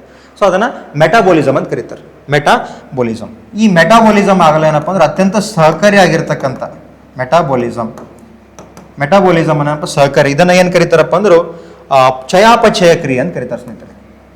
ಚಯಾಪಚಯ ಕ್ರಿಯೆ ಮಾಡಲು ಸಹಕಾರಿ ಆಗಿರ್ತಕ್ಕಂಥ ಮೆದುಳಿನ ಭಾಗ ಯಾವುದು ಅಂದ್ರೆ ಮೆಡುಲಾ ಆಮ್ಲಘಟ. ಏನಾಗುತ್ತೆ ಸರ್, ಇಲ್ಲಿ ನೋಡಿ, ಮೆಟಾಬೋಲಿಸಮ್ ಅಲ್ಲಿ ಹಾಗೆ ಎರಡು ಪ್ರಕಾರ ಇದೆ. ಒಂದು ಅನಾಬೋಲಿಸಮ್, ಇನ್ನೊಂದು ಕೆಟಾಬೋಲಿಸಮ್ ಇದೆ. ಅನಾಬೋಲಿಸಮ್ ಅಂದಾಗ ಆಹಾರವನ್ನು ಉತ್ಪಾದನೆ ಮಾಡುತ್ತೆ ಸ್ನೇಹಿತರೆ. ಇಲ್ಲಿ ಅನಾಬೋಲಿಸಮ್ ಅಂತ ಬರುತ್ತೆ ಸ್ನೇಹಿತರೆ, ಅನಾಬೋಲಿಸಮ್. ಇನ್ನೊಂದು ಕೆಟಾಬೋಲಿಸಮ್ ಅಂತ ಇದೆ. ಕೆಟಾಬೋಲಿಸಮ್ ಏನ್ ಮಾಡುತ್ತೆ ಸರ್? ಅನಾಬೋಲಿಸಮ್ ಆಹಾರವನ್ನು ಉತ್ಪಾದನೆ ಮಾಡುತ್ತೆ, ಅಂಡ್ ಕೆಟಾಬೋಲಿಸಮ್ ಆಹಾರವನ್ನು ಪೂರೈಕೆ ಮಾಡ್ತಕ್ಕಂಥ ಕಾರ್ಯ ಮಾಡುತ್ತೆ. ಈ ರೀತಿ ಮಾನವ ದೇಹದಲ್ಲಿ ಏನಪ್ಪ ಅಂದ್ರೆ ಚಯಾಪಚಯ ಕ್ರಿಯೆ ಏನಪ್ಪ ಅಂದ್ರೆ ನಡೆಯಲು ಸಹಕಾರಿಯಾಗಿರ್ತಕ್ಕಂಥ ಮೆದುಳಿನ ಭಾಗ ದಟ್ ಈಸ್ ಮೆಡುಲಾ ಆಮ್ಲಘಟ. ಅದೇ ರೀತಿ ಏನ್ ಮಾಡುತ್ತೆ ಸರ್ ಇದು ಮೆಡುಲಾ ಆಮ್ಲಘಟ? ನೋಡಿ, ಮಾನವನ ಏನಪ್ಪ ಅಂದ್ರೆ ಸ್ನಾಯುಗಳಲ್ಲಿ ಎರಡು ಪ್ರಕಾರ ಸ್ನಾಯು ಇದೆ. ಒಂದು ಐಚ್ಛಿಕ ಸ್ನಾಯು, ಇನ್ನೊಂದು ಅನೈಚ್ಛಿಕ ಸ್ನಾಯು. ಐಚ್ಛಿಕ ಸ್ನಾಯು ಅಂದಾಗ ಸ್ನೇಹಿತರೆ, ಈ ಐಚ್ಛಿಕ ಸ್ನಾಯು ಅಂದಾಗ ಮಾನವ ದೇಹದ ಏನಪ್ಪ ಅಂದ್ರೆ ಎಲ್ಲಾ ನಿಯಂತ್ರಣಗಳು ಈ ಸ್ನಾಯುಗಳಲ್ಲಿ ಇರುತ್ತೆ, ಅದನ್ನ ಐಚ್ಛಿಕ ಅಂತ ಕರೀತಾರೆ. ಅನೈಚ್ಛಿಕ ಅಂದಾಗ ಕೆಲವು ಸ್ನಾಯುಗಳು ನಮ್ಮ ಕಂಟ್ರೋಲ್ ಇರಲ್ಲ. ಹಾಗಾದ್ರೆ ಯಾರು ಕಂಟ್ರೋಲ್ ಮಾಡ್ತಾರೆ ಸರ್ ಅದನ್ನ ಕಂಟ್ರೋಲ್ ಮಾಡೋರು ಯಾರಪ್ಪ ಅಂದ್ರೆ ದಟ್ ಈಸ್ ಮೆಡುಲಾ ಆಮ್ಲಘಟ. ನೋಡಿ, ಸ್ಪೆಷಲಿ ಇದು ನಮ್ಮ ಡೈಜೆಸ್ಟಿವ್ ಗಟ್ಸ್ ಏನಿದೆಲ್ಲ, ನಾವು ಆಹಾರವನ್ನು ನುಂಗಿದ ತಕ್ಷಣ ಏನಾಗುತ್ತೆ ಸ್ನೇಹಿತರೆ, ಇದು ಈಸಾಫೋಗಸ್ ಮೂಲಕ, ಅನ್ನನಾಳದ ಮೂಲಕ ಸೀದಾ ಜಠರಿಗೆ ಸೇರ್ಕೋತ್ತೆ. ಇದೆಲ್ಲ ಕಂಟ್ರೋಲ್ ನಮ್ಮಲ್ಲಿ ಇರಲ್ಲ. ಸೊ ಅದೆಲ್ಲ ಯಾರು ಕಂಟ್ರೋಲ್ ಮಾಡುತ್ತೆ ಇಂಡೈರೆಕ್ಟ್ಲಿ, ದಟ್ ಈಸ್ ಮೆಡುಲಾ ಆಮ್ಲಘಟ. ಶ್ವಾಸಕೋಶ ಆಗಿರ್ಬೋದು, ಅಥವಾ ಅನ್ನನಾಳ ಆಗಿರ್ಬೋದು, ಅಥವಾ ಜಠರ ಆಗಿರ್ಬೋದು, ಅದೇ ರೀತಿ ಹೃದಯ ಬಡಿತ ಆಗಿರ್ಬೋದು. ಓಕೆ, ಅದೇ ರೀತಿ ಮೂತ್ರಜನಕಾಂಗ, ಇವೆಲ್ಲ ಏನಪ್ಪ ಅಂದ್ರು ಮಾನವ ಶರೀರದಲ್ಲಿ ಕಂಡು ಬರ್ತಕ್ಕಂಥ ಎಲ್ಲ ಆಗು ಹೋಗುಗಳನ್ನ ಕಂಟ್ರೋಲ್ ಮಾಡ್ತಕ್ಕಂಥ ಮೆದುಳಿನ ಯಾವ ಭಾಗ ಅದಪ್ಪ ಅಂದ್ರೆ ಮೆಡುಲಾ ಆಮ್ಲಘಟ. ನೋಡಿ, ಅದೇ ರೀತಿ ನಾವು ಆಕಳಿಕೆ ಮಾಡ್ತೀವಿಲ್ಲ, ಅಥವಾ ವಾಂತಿ ಬರೋದಾಗಿರ್ಬೋದು, ಅಥವಾ ಗೋರಿಕೆ ಹೊಡೆಯೋದಾಗಿರ್ಬೋದು, ಇವೆಲ್ಲಕ್ಕೆಲ್ಲ ಕಾರಣ ಆಗಿರ್ತಕ್ಕಂಥ ಅಂಗ ಯಾವ್ದಪ್ಪ ಅಂದ್ರೆ ಆ ಕಾರಣ ಆಗಿರ್ತಕ್ಕಂಥ ಕಂಟ್ರೋಲ್ ಮಾಡ್ತಕ್ಕಂಥ ಮಾನವ ಮೆದುಳಿನ ಯಾವ ಭಾಗ ಅದಪ್ಪ ಅಂದ್ರೆ ಮೆಡುಲಾ ಆಮ್ಲಘಟ. ನೋಡಿ, ಮೆಡುಲಾ ಆಮ್ಲಘಟ ಏನಪ್ಪ ಅಂದ್ರು ಇಡೀ ಬಾಡಿದೇನಪ್ಪ ಅಂದ್ರೆ ಎಲ್ಲ ಏನಪ್ಪ ಅಂದ್ರೆ ಅನೈಚ್ಛಿಕ ಸ್ನಾಯುಗಳನ್ನು ನಿಯಂತ್ರಣ ಮಾಡುತ್ತೆ. ಅನೈಚ್ಛಿಕ ಸ್ನಾಯುಗಳ ನಿಯಂತ್ರಣ. ಅದೇ ರೀತಿ ಈ ಸೆಂಟ್ರಲ್ ನರ್ವಸ್ ಸಿಸ್ಟಮ್ ಬಂದಾಗ ಇದು ಎರಡನೇ ಭಾಗ ಯಾವುದಪ್ಪ ಅಂದ್ರೆ ಸ್ಪೈನಲ್ ಕಾರ್ಡ್. ಮೊದಲನೇ ಭಾಗ ನೋಡಿ ಬ್ರೈನ್ ಬಗ್ಗೆ ಇವಾಗ ಆಯಿತು. ಸೊ ಬ್ರೈನಿನ ಜಸ್ಟ್ ಬ್ಯಾಕ್ ಸೈಡ್ ಏನಪ್ಪ ಅಂದ್ರೆ ಸ್ಪೈನಲ್ ಕಾರ್ಡ್ ಅಂತ ಕಂಡು ಬರುತ್ತೆ ಸ್ನೇಹಿತರೆ. ಇದೇನು ಮೆದುಳು ಇದೆಲ್ಲ, ಮೆದುಳಿಂದ ಏನಪ್ಪ ಅಂದ್ರೆ ಇಲ್ಲಿ ಬ್ರೈನ್ ಸ್ಟೆಮ್ ಅಂತ ಬರುತ್ತೆ ಸ್ನೇಹಿತರೆ. ಬ್ರೈನ್ ಸ್ಟೆಮ್, ಈ ಬ್ರೈನ್ ಸ್ಟೆಮ್ಲಿಂದ ಏನಪ್ಪ ಅಂದ್ರೆ ಸೀದಾ ಇಲ್ಲಿ ಮೆಡಲ ಆಮ್ಲಘಟಲಿಂದ ಕನೆಕ್ಷನ್ ಆಗಿ ಏನಪ್ಪ ಅಂದ್ರೆ ಇದು ಎಲ್ಲಿ ಬರುತ್ತೆ ಏನಪ್ಪ ಅಂದ್ರೆ ಬೆನ್ನು ಮೂಳೆಯಿಂದ ಅಂದ್ರೆ ಕನೆಕ್ಷನ್ ಆಗಿದೆ. ಇದನ್ನ ಸ್ಪೈನಲ್ ಕಾರ್ಡ್ ಅಂತ ಕರೀತಾರೆ. ಸ್ಪೈನಲ್ ಕಾರ್ಡ್ ಅಥವಾ ಮೆದುಳು ಬಳ್ಳಿ ಅಂತ ಇದೆ ಸ್ನೇಹಿತರೆ. ಮೆದುಳು ಬಳ್ಳಿ ಏನು ಮಾಡುತ್ತೆ ಸರ್ ಇದು ಮೆದುಳು ಬಳ್ಳಿ? ಸೊ ಇದನ್ನ second brain of the human ಅಂತ ಕರೀತಾರೆ ಸ್ನೇಹಿತರೆ. ಮೆದುಳು ಬಳ್ಳಿ ಏನಂತ ಕರೀತಾರೆ ಸ್ನೇಹಿತರೆ? ಸೆಕೆಂಡ್ ಬ್ರೈನ್, ಮಾನವನ ಎರಡನೇ ಮೆದುಳು, second brain of the human ಅಂತ ಕರೀತಾರೆ. ಯಾಕೆ ಇದನ್ನ ಸೆಕೆಂಡ್ ಬ್ರೈನ್ ಅಂತ ಕರೀತಾರೆ ಅಂದ್ರೆ ನೋಡಿ ಸ್ನೇಹಿತರೆ, ಮಾನವನ ಮೆದುಳಿನಲ್ಲಿ 12 ಜೊತೆ ಏನಪ್ಪ ಅಂದ್ರು ಈ ನರಗಳೇನಪ್ಪ ಅಂದ್ರೆ ಕನೆಕ್ಷನ್ ಇರುತ್ತೆ. ಕನೆಕ್ಷನ್ ಯಾವ ರೀತಿ ಇರುತ್ತೆ ಏನಪ್ಪ ಅಂದ್ರೆ ಇದೇನು ಮೆದುಳು ಇದೆಯಲ್ಲ, ಇಲ್ಲಿಂದ ಏನಪ್ಪ ಅಂದ್ರೆ 12 ಜೊತೆ ನರ್ವ್ಸ್ಗಳು ಏನಪ್ಪ ಅಂದ್ರು ಈ ರೈಟ್ ಸೈಡ್ ಇರ್ತಕ್ಕಂಥ ಬ್ರೈನಿನ ರೈಟ್ ಸೈಡ್ ಇರ್ತಕ್ಕಂಥ ಮೆದುಳಿನ ಏನಪ್ಪ ಅಂದ್ರೆ ನರಗಳು ಲೆಫ್ಟ್ ಸೈಡ್ ಏನಪ್ಪ ಅಂದ್ರೆ ಬಾಡಿ ಕನೆಕ್ಟ್ ಆಗಿರುತ್ತೆ. ಅದೇ ರೀತಿ ರೈಟ್ ಸೈಡ್ ಇರ್ತಕ್ಕಂಥ ಲೆಫ್ಟ್ ಇರ್ತಕ್ಕಂಥ ರೈಟ್ ಇರ್ತಕ್ಕಂಥ ಲೆಫ್ಟ್, ಈ ರೀತಿ ಕನೆಕ್ಷನ್ ಇರುತ್ತೆ. ಆ ಕನೆಕ್ಷನ್ ಎಲ್ಲಿರುತ್ತಪ್ಪ ಅಂದ್ರೆ ಸ್ಪೈನಲ್ ಕಾರ್ಡ್ ಅಲ್ಲಿ ಬರುತ್ತೆ. ಅದೇ ರೀತಿ ಇಲ್ಲಿಂದ 31 ಜೊತೆ ನಮ್ಮ ಮಾನವ ದೇಹದ ಏನಪ್ಪ ಅಂದ್ರು ಇಲ್ಲಿಂದ 31 ಜೊತೆ, ಇಲ್ಲಿ 12 ಜೊತೆ, ಇಲ್ಲಿ 12 ಜೊತೆ ಏನಪ್ಪ ಅಂದ್ರು ನರ್ವ್ಸ್ ಕನೆಕ್ಷನ್ ಇರುತ್ತೆ. Nerves connection. ಅದೇ ರೀತಿ ಇಲ್ಲಿಂದ ಏನಪ್ಪ ಅಂದ್ರೆ 31 ಜೊತೆ ಏನಪ್ಪ ಅಂದ್ರೆ ಕನೆಕ್ಷನ್ ಇರುತ್ತೆ. ಆ ಕಾರಣಕ್ಕೆ ಇದನ್ನ ಸೆಕೆಂಡರಿ ಬ್ರೈನ್ ಅಂತ ಕರೀತಾರೆ. ಓಕೆ, ಆಲ್ಮೋಸ್ಟ್ ಏನಪ್ಪ ಅಂದ್ರೆ ಕೆಲವೊಂದು ಕಾರ್ಯಗಳು ಬ್ರೈನಿಗೆ ಏನಪ್ಪ ಅಂದ್ರು ಆ ಸಿಗ್ನಲ್ ರೀಚ್ ಆಗಲ್ಲ. ಅಂತ ಸಮಯದಲ್ಲಿ ಏನಪ್ಪ ಅಂದ್ರೆ ಇನ್ ಬಿಟ್ವೀನ್ ಆಗಿ ಸ್ಪೈನಲ್ ಕಾರ್ಡ್ ಏನ್ ಮಾಡುತ್ತೆ ಸ್ನೇಹಿತರೆ, ಚಾರ್ಜ್ ಆಗಿ ತಗೊಂಡು ಏನಪ್ಪ ಅಂದ್ರು ಆ ಒಂದು ಕಾರ್ಯವನ್ನು ಇಮಿಡಿಯೇಟ್ ಆಗಿ ಮಾಡುತ್ತೆ ಸ್ನೇಹಿತರೆ. ಆಲ್ಮೋಸ್ಟ್ ಇದೇನಪ್ಪ ಅಂದ್ರು ಎಮರ್ಜೆನ್ಸಿ ಇದ್ದಾಗ ಮಾತ್ರ ಸ್ಪೈನಲ್ ಕಾರ್ಡ್ ಬೇಗನೆ ರೆಸ್ಪಾನ್ಸ್ ಮಾಡುತ್ತೆ. ನೋಡಿ ಸ್ನೇಹಿತರೆ, ನೀವು ಚೂಪಾದ ವಸ್ತು ಮೇಲೆ ಕೈ ಇಟ್ಟಾಗ ಅಥವಾ ಬಿಸಿ ಇರ್ತಕ್ಕಂಥ ಪದಾರ್ಥವನ್ನು ಮುಟ್ಟ ತಕ್ಷಣ ಏನಪ್ಪ ಅಂದ್ರೆ ಹಿಂದೆ ಏನಪ್ಪ ಅಂದ್ರೆ ಕೈ ಜಕ್ಕೋತಿರಲ್ಲ, ಅದಕ್ಕೆ ಕಾರಣ ಸ್ಪೈನಲ್ ಕಾರ್ಡ್. ನೋಡಿ ಅಲ್ಲಿ ಆಕ್ಟಿವ್ ಆಗಿ ಸ್ಪೈನಲ್ ಕಾರ್ಡ್ ಕಾರ್ಯ ಮಾಡುತ್ತೆ ಸ್ನೇಹಿತರೆ. ಓಕೆ, ಇಲ್ಲಿ ನೋಡ್ಬೋದು ನೀವು, ಇಲ್ಲಿ ನೋಡ್ಬೋದು ಮೆದುಳಿನ 12 ಜೊತೆ ನರಗಳ ಜೋಡಣೆ, ಅದೇ ರೀತಿ 31 ಜೊತೆ ನರಗಳು ದೇಹದ ವಿವಿಧ ಭಾಗದ ಏನಪ್ಪ ಅಂದ್ರೆ ಎಲ್ಲಿ ಕನೆಕ್ಟ್ ಆಗಿರುತ್ತೆ, ಇದು ಸ್ಪೈನಲ್ ಕಾರ್ಡಿಗೆ ಕನೆಕ್ಟ್ ಆಗಿರುತ್ತೆ. ಸ್ಪೈನಲ್ ಕಾರ್ಡಿಗೆ ಕನೆಕ್ಟ್ ಆಗುತ್ತೆ. ಅದೇ ರೀತಿ ಇದು ಯಾವ ಆಕಾರದಲ್ಲಿ ಅಂತ ಕೇಳಿದ ಒಂದ್ಸರಿ ಎಕ್ಸಾಂಪಲ್. ಓಕೆ, ಇದೇನಪ್ಪ ಅಂದ್ರೆ ಸಿಲಿಂಡರ್ ಆಕಾರದಲ್ಲಿ ಕಂಡುಬರುತ್ತೆ ಸ್ನೇಹಿತರೆ. ಮಾನವನ ಸ್ಪೈನಲ್ ಕಾರ್ಡ್ ಇದೆಲ್ಲ ಸಿಲಿಂಡರ್ ಆಕಾರದಲ್ಲಿ ಕಂಡುಬರುತ್ತೆ ನೋಡಿ, ಸಿಲಿಂಡರ್ ಆಕಾರದಲ್ಲಿ. ಅದೇ ರೀತಿ ಇಲ್ಲಿ ಮೇಲ್ಭಾಗದಲ್ಲಿ ಯಾವ ಏನಪ್ಪ ಅಂದ್ರೆ ಬಿಳಿ ವಸ್ತು ಕಂಡು ಬರುತ್ತೆ ಸ್ಪೈನಲ್ ಕಾರ್ಡ್ ಅಲ್ಲ, ಮೇಲ್ಭಾಗ ಅಂಡ್ ಒಳಭಾಗ ಅಂತ ಕರೀತಾರೆ. ಈ ಮೇಲ್ಭಾಗ ಬಿಳಿ ವಸ್ತುಲಿಂದ ಆಗಿರುತ್ತದೆ ಅಂಡ್ ಈ ಒಳಭಾಗ ಬೂದು ವಸ್ತುಲಿಂದ ಆಗಿರುತ್ತೆ. ಓಕೆ, ಸೇಮ್ ಇಲ್ಲ ಏನಪ್ಪ ಅಂದ್ರೆ ಒಂದ್ಸರಿ ಎಕ್ಸಾಂಪಲ್ ಏನ್ ಕೇಳಿದ, ಇದೇನು 4 ಬ್ರೈನ್ ಬಗ್ಗೆನೂ ಕೇಳಿದ ಸರ್. ಎಕ್ಸಾಂಪಲ್ ಏನ್ ಕೇಳಿದ 4 ಬ್ರೈನ್ ಅಲ್ಲಿ, ಇದೇನು ಮುಮ್ಮೆದುಳು ಇದೆಯಲ್ಲ 4 ಬ್ರೈನ್, ಅಲ್ಲಿ ಕೂಡ ಈ ರೀತಿ ಕ್ವಶನ್ಸ್ ಕೇಳಿದ ಸ್ನೇಹಿತರೆ. 4 ಬ್ರೈನ್ ಅಲ್ಲಿ ಏನ್ ಕ್ವಶನ್ ಕೇಳಿದಪ್ಪ ಅಂದ್ರೆ ಈ ಮುಮ್ಮೆದುಳೇನಪ್ಪ ಅಂದ್ರೆ ಹೊರಭಾಗವನ್ನು ಏನಂತ ಕರೀತಾರೆ ಅಂತ ಕೇಳಿದ. ಸೊ ನೋಡಿ, ಹೊರಭಾಗವನ್ನು ಕಾರ್ಟೆಕ್ಸ್ ಅಂತ ಕರೀತಾರೆ ಸ್ನೇಹಿತರೆ, ಒಳಭಾಗವನ್ನು ಮೆಡುಲ್ಲ ಅಂತ ಕರೀತಾರೆ. ಇದು ಕೂಡ ಒಂದ್ಸರಿ ಎಕ್ಸಾಂಪಲ್ PSI ಎಕ್ಸಾಂಪಲ್ ಕ್ವಶನ್ ಕೇಳಿದ. ಮಾನವನ ಮುಮ್ಮೆದುಳಲ್ಲಿ ಏನಪ್ಪ ಅಂದ್ರೆ ಹೊರ ಪೊರೆಯನ್ನ ಕಾರ್ಟೆಕ್ಸ್ ಅಂತ ಕರೀತಾರೆ ಸ್ನೇಹಿತರೆ, ಒಳ ಪೊರೆಯನ್ನ ಮೆಡುಲ್ಲ ಅಂತ ಕರೀತಾರೆ ನೋಡಿ. ಇದು ಕೂಡ ಒಂದ್ಸರಿ ಎಕ್ಸಾಂಪಲ್ ಕೇಳಿದ. Okay, so this is all about spinal cord. ನೋಡಿ, ಇದನ್ನ ಸ್ಪೈನಲ್ ಕಾರ್ಡ್ ಅಂತ ಕರೀತಾರೆ ಸ್ನೇಹಿತರೆ, ಸ್ಪೈನಲ್ ಕಾರ್ಡ್. ನೆಕ್ಸ್ಟ್, ಆಲ್ರೆಡಿ ನಾನು ಸ್ಟಾರ್ಟಿಂಗ್ ಅಲ್ಲಿ ಹೇಳಿದ್ದೀನಿ, ಮಾನವನ ಮೆದುಳಿನ ರಚನಾತ್ಮಕ ಮತ್ತು ಕಾರ್ಯಾತ್ಮಕ ಘಟಕ ಏನೆಂದು ಕರೀತಾರಪ್ಪ ಅಂದ್ರೆ ದಟ್ ಈಸ್ ನ್ಯೂರಾನ್ ಅಂತ ಕರೀತಾರೆ ಸ್ನೇಹಿತರೆ. ಓಕೆ, ನೀವೇನೆಲ್ಲ ಕಾರ್ಯವನ್ನು ಮಾಡ್ತಾ ಇದ್ದೀರಲ್ಲ ಅದಕ್ಕೆ ಕಾರಣ ನ್ಯೂರಾನ್ಸ್ ನೋಡಿ ಸ್ನೇಹಿತರೆ. ಈ ಮಾನವನ ಮೆದುಳಲ್ಲಿ ನ್ಯೂರಾನ್ ಸೆಲ್ಸ್ ಅಂತ ಕಂಡು ಬರುತ್ತೆ ಸ್ನೇಹಿತರೆ. ನೋಡಿ, ಮಾನವನ ಮೆದುಳಲ್ಲಿ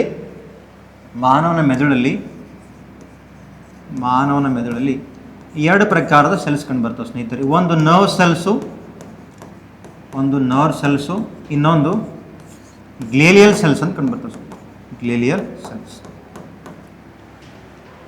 ಸೆಲ್ಸ್ ಅಂತ ಏನು ಮಾಡುತ್ತೆ ಸರ್ ಇದು ನ್ಯೂರಾನ್ ಕಾರ್ಯ ಏನು ಮಾಡುತ್ತೆ?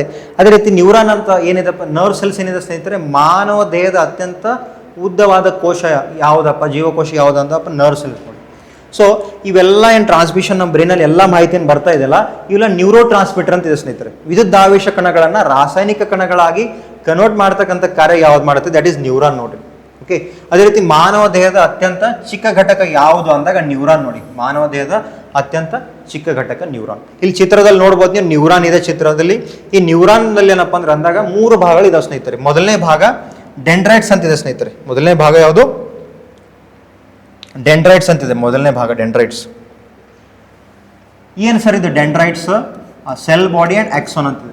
ಸೊ ಇಲ್ಲೇನು ಚಿತ್ರದಲ್ಲಿ ನೋಡ್ತಾ ಇದಾರಲ್ಲ, ಇದೇನು ಕವಲು ಹೊಡಿರ್ತಕ್ಕಂಥ ರಚನೆ ಇದೆ ಅಲ್ಲ, ಈ ಕವಲು ಹೊಡೆದಿರ್ತಕ್ಕಂಥ ಈ ರಚನೆ ಏನ್ ಮಾಡುತ್ತೆ ಸ್ನೇಹಿತರೆ, ಮಾನವನ ಅಂಗಾಂಗಗಳಿಂದ ಏನಪ್ಪ ಅಂದ್ರು ರಾಸಾಯನಿಕ ಸಂದೇಶಗಳನ್ನ, ಓಕೆ, ರಾಸಾಯನಿಕ ಸಂದೇಶಗಳನ್ನ ಏನಪ್ಪ ಅಂದ್ರೆ ರಿಸೀವ್ ಮಾಡ್ತಕ್ಕಂಥ ಕಾರ್ಯ ಯಾವ್ದು ಮಾಡುತ್ತೆ, ದಟ್ ಈಸ್ ಡೆಂಡ್ರೈಟ್ಸ್ ನೋಡಿ.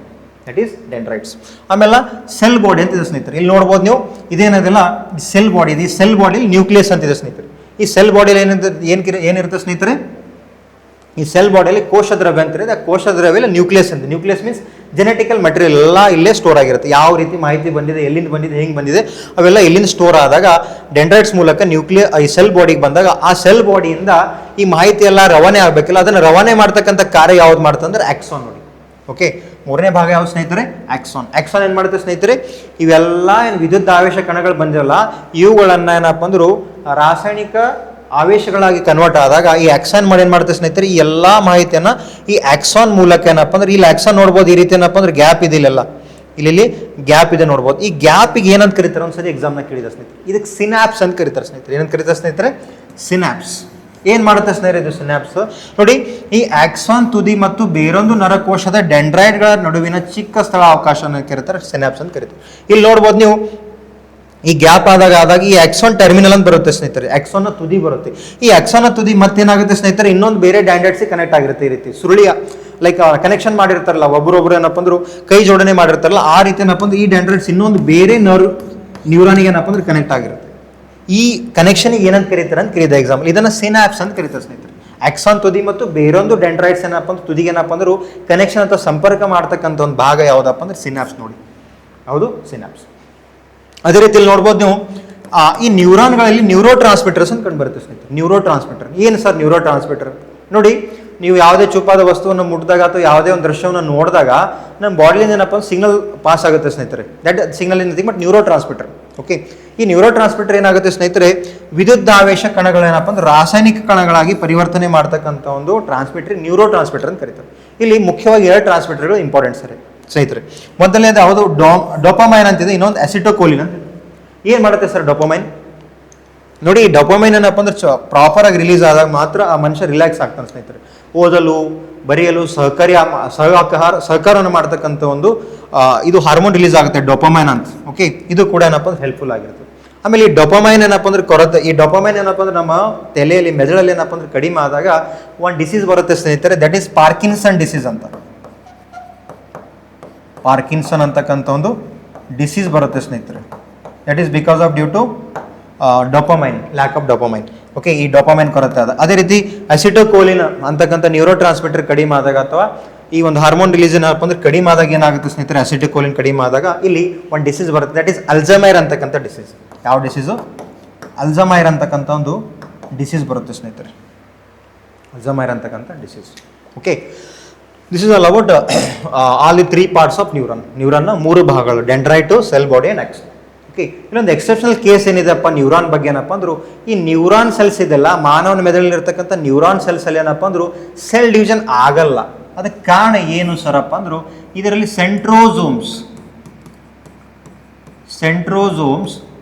ಕಂಡು ಬರುವುದಿಲ್ಲ.